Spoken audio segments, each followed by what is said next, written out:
డబ్బుల ద్వారా ఓట్లు కొనుగోలు చేసి రేపు పొద్దున ఎన్నిక కావడానికి కావాల్సినటువంటి ప్రయత్నం ఒకవైపు నడుస్తా ఉంది. ఇద్దరు పెద్ద పెద్ద మోతబరి నిలబడ్డారు. మీకు తెలుసు కదా, తెలుగుదేశం పార్టీ వైపు నుంచి పోటీ చేస్తున్నట్టు వాళ్ళు, వైసీపీ పార్టీ నుంచి పోటీ చేస్తున్న వాళ్ళు, అన్ని రకాల అంగులు ఉన్నట్టు వాళ్ళు. కానీ వాళ్ళకు ఉన్నటువంటి బలం ఆర్థిక బలం.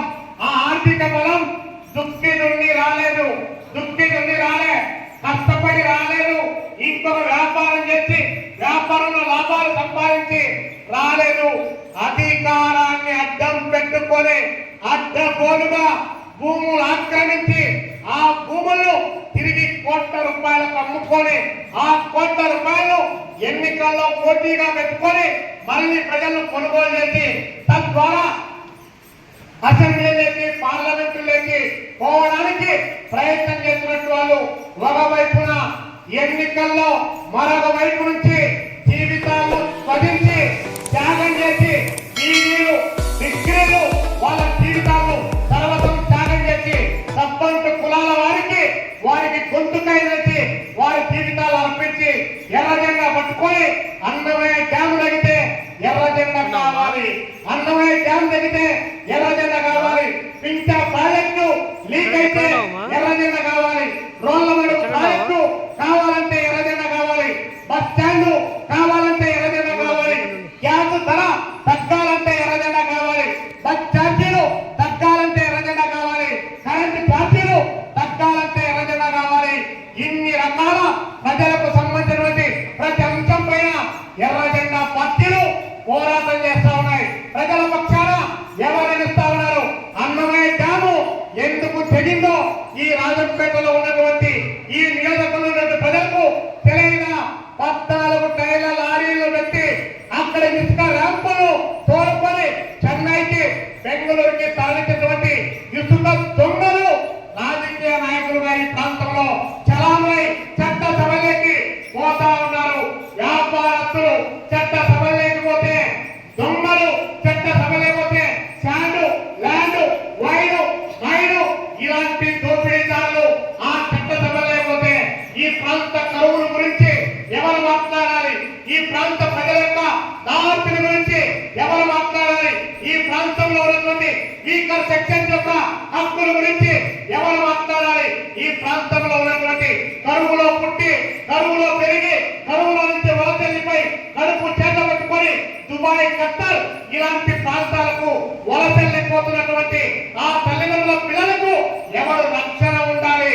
ఎర్ర జెండా ఉండాలి. అందుకే ప్రజల గొంతుకును వినిపించేటువంటి ఎర్ర జెండా అసెంబ్లీలో ఉండాలి. బాగా చదువుకున్నాడు మనవాడు, ఇక్కడ జనరల్ నియోజకవర్గం అయినప్పటికీ కూడా ఒక ఎస్టీకి సంబంధించినటువంటి క్యాండిడేట్ మనం ఇక్కడ డిక్లేర్ చేశాం. ఎంఏ బిఈడి చదివినటువంటి క్యాండిడేట్, ఆ వర్గాల నుంచి వచ్చినటువంటి క్యాండిడేట్. కాబట్టి మనం ఓట్ చేసుకొని గట్టిగా మన వాయిస్ ను వినిపించడం ద్వారా మన యొక్క హక్కులు అక్కడ అసెంబ్లీలో ప్రస్తావన చేయడానికి పనికొస్తుంది. కాబట్టి ఒక్క కమ్యూనిస్టు అసెంబ్లీలో ఉన్నా కూడా రాష్ట్ర ప్రజలందరి సంక్షేమం కోరుకునేటువంటి పరిస్థితిలో ఉంటుంది. అందుకనే మీరు ముందుగానే అదైన పడవాకండి. ఆ పక్క మర్రాజ్ రెడ్డి గారు ఉన్నారు, ఈ పక్క బాలసుబ్రహ్మణ్యం గారు ఉన్నారు, పైన చంద్రబాబు నాయుడు ఉన్నారు, కింద ఆ పైన మోడీ ఉన్నాడు, కింద జగన్మోహన్ రెడ్డి ఉన్నాడని ముందస్తుగానే కొప్పెత్తి భయపడిపోయినటువంటి ఆ పరిధిలో రాజంపేట నియోజకవర్గంలో నిశ్శబ్ద విప్లవం ఆవహించింది అనే బొమ్మలో ఒక నిశ్శబ్ద విప్లవాన్ని మనం సృష్టించాలి. ఈ నియోజకవర్గంలో ప్రతి ఇంటికి, ప్రతి గడపకు, ప్రతి వాడకు ఎర్ర జెండా పోరాటాలు తీసుకొని పోవాలి. ఎర్ర జెండా ఉండడం ద్వారానే మన హక్కులు వస్తాయి తప్ప లేకపోతే లేదనే పత్రం జనముల ఆచి తీసుకొని రావాలి. ఆ వైపు మన ప్రయాణం కొనసాగించాలి. చంద్రబాబు నాయుడు గారు చెప్తా ఉన్నారు, నేను ఈ రాష్ట్ర ప్రయోజనాల కోసం ఒక సైకో పరిపాలన అంతమందించడానికి భారతీయ జనతా పార్టీ బీజేపీతో పొత్తు పెట్టుకొని ఇండియా కూటమిని నేను అమలు చేస్తా ఉన్నాను. ఈసారి నాకు అధికారం ఇవ్వండి అని చెప్పి చంద్రబాబు నాయుడు అడుగుతా ఉన్నాం. కమ్యూనిస్ట్ పార్టీ వేదికల నుంచి నిజమైన చంద్రబాబు నాయుడు గారు ఈ రాష్ట్ర ప్రయోజనాల కోసమే నువ్వు బీజేపీకి నువ్వు తాకట్టు లేకపోయావా అని చెప్పి అడుగుతా ఉన్నాం. 2014 నుంచి 2018 వరకు ఈ చంద్రబాబు నాయుడు గారు ఆ ఎన్డీఏ నరేంద్ర మోడీ గారి సంతనెక్కి మీరు కులకలేదా? ఆ కొలికిన సందర్భంలో ఏ ఒక్క ప్రాజెక్ట్ అయినా రాష్ట్రానికి వచ్చిందా? అభివృద్ధి జరిగిందా? విభజన హక్కు చట్టంలో ఉన్నటువంటి 23 అంశాల్లో ఏ ఒక్కదాన్నైనా తీసుకొని వచ్చారా? చివరికి నువ్వు అమరావతిని రాజధానిగా ప్రకటిస్తే, నరేంద్ర మోడీని ఢిల్లీ నుంచి పిలిపిస్తే గంగా నదిలో ఉన్నటువంటి మురుగు నీరును ఒక జబ్బుని నాకు పట్టుకొని వచ్చాడు. అవినీతి పనులతో వెలవలతో మగ్గినటువంటి అలాంటి పార్లమెంటు వేదికలపై నడిచేటువంటి అవినీతి పనులటువంటి ఆ మట్టిపై నుంచి కొంతమందిని తీసుకొని వచ్చి ఆ మట్టిని మా మకాన్ చల్లాడు. మరి మనకు రాష్ట్ర రాజధాని ప్రకటించిన తర్వాత జగన్మోహన్ రెడ్డి 3 ముక్కలు ఆట ఆడతా ఉంటే నరేంద్ర మోడీ ఏ కలుగులో దూరుకున్నాడు?